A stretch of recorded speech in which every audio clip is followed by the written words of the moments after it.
Hello friends, welcome to our channel to box office. কথা বলবো তুফান এই মুভির অষ্টম দিনের কালেকশন নিয়ে। বুমেরাং এই মুভির অষ্টম দিনের কালেকশন, 18 দিনের কালেকশন। আপনারা জানেন মেগাস্টার সুপারস্টার জিৎ স্যার অভিনীত বুমেরাং ফিল্মটি বক্স অফিসে ভালো পারফরমেন্স করেছে, যেখানে আপনারা জানেন সুপারস্টার সাকিব খান স্যার, যিনি বাংলাদেশের সবচেয়ে বড় সুপারস্টার, বাংলাদেশের মেগাস্টার, যার মুভি মানে একটি ফেস্টিভ্যাল, যার মুভি মানে উৎসব। আপনারা জানেন ঈদে আমি গতকালও সিনেমা হলে গিয়েছিলাম।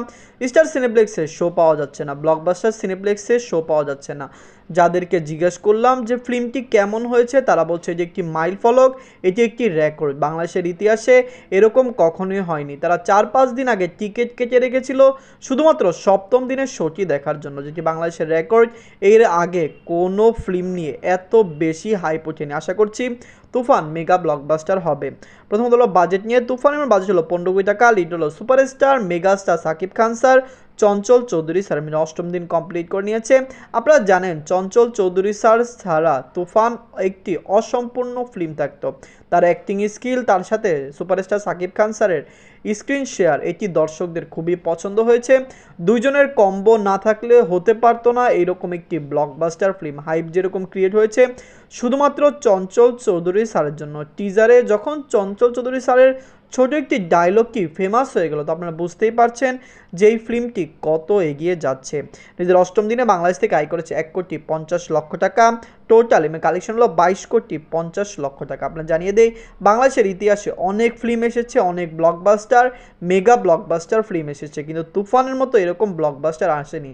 আমার মনে হচ্ছে প্রিয়তমার পরে যদি কোনো বড় ব্যবসা সফল ফিল্ম হয় সেটি তুফান হবে। প্রিয়তমা অনেক বড় ব্যবসা সফল ফিল্ম, এর প্রধান কারণ মাত্র 2 কোটি টাকা বাজেট খরচ করে প্রিয়তমার আয় ছিল 43 কোটি টাকা। তুফানকে 15 কোটি টাকা বাজেটে বানানো হলো, মুভিটি লাইফ টাইমে 70 কোটি টাকা প্লাস বিজনেস করতে পারে। আমার মনে হচ্ছে বাংলাদেশের সকল রেকর্ড ভেঙে তুফান নতুন রেকর্ড ক্রিয়েট করবে, এটি একটি মাইল ফলক হবে। এখন কথা বলবো বুমেরাং নিয়ে। বাজেট হলো 8 কোটি টাকা। লিড হলো সুপারস্টার জিৎ স্যার, 18 দিন কমপ্লিট করে নিয়েছে। সুপারস্টার জিৎ স্যারের বুমেরাং ফিল্মটিকে তিনি নিজে প্যান ইন্ডিয়া রিলিজ করেন। অনেকে ইন্টারভিউতে জিজ্ঞাসা করলেন যে আপনি কী জন্য প্যান ইন্ডিয়াতে রিলিজ করলেন না বুমেরাং ফিল্মকে, যেখানে তার চেঙ্গিস এবং রাবানের মতো ফিল্মগুলি হিন্দি মার্কেটে রিলিজ হয়েছে। সুপারস্টার জিৎ স্যার সেখানে উত্তর দিয়েছেন যে আপনার জানিয়ে দেই, যেই ফিল্মের হাইপ অনেক বেশি থাকে তাকে প্যান ইন্ডিয়া রিলিজ করা যায়।